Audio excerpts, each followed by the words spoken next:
دھنباد کی عمارت میں سلنڈر دھماکہ، 14 افراد ہلاک۔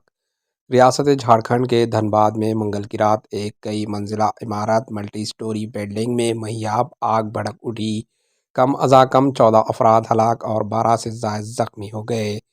عہدیداروں نے یہ بات بتائی۔ رات 9:30 پھاٹک کے قریب واقع آشریہ واڑہ کی دوسری منزل میں پکوان گیس LPG سلنڈر دھماکہ ہوا۔ فلیٹ پنکج جین نامی شخص کا ہے۔ عمارت دھنباد ریلوے اسٹیشن سے متصل ہے۔ محکمہ فائر کے عہدیداروں نے بتایا کہ دوسری منزل میں بھڑک اٹھنے والی آگ نے تیسری، چوتھی اور پانچویں منزل کو بھی اپنی لپیٹ میں لے لیا۔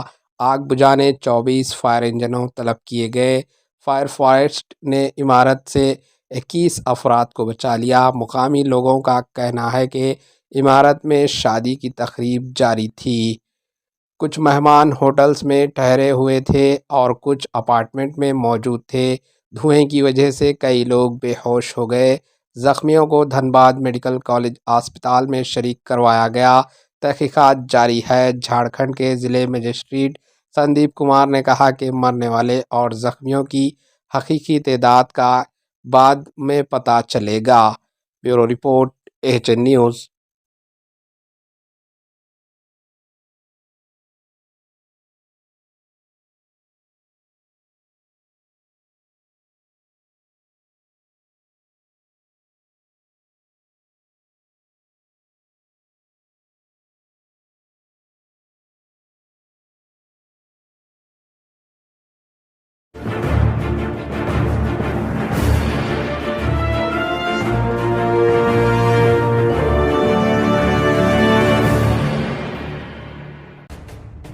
AHN نیوز کے YouTube چینل کو سبسکرائب کریں اور بیل آئیکن کو دبانا نہ بھولیں تاکہ آپ کو ہر نئی آنے والی ویڈیو کا نوٹیفیکیشن بر وقت مل سکے۔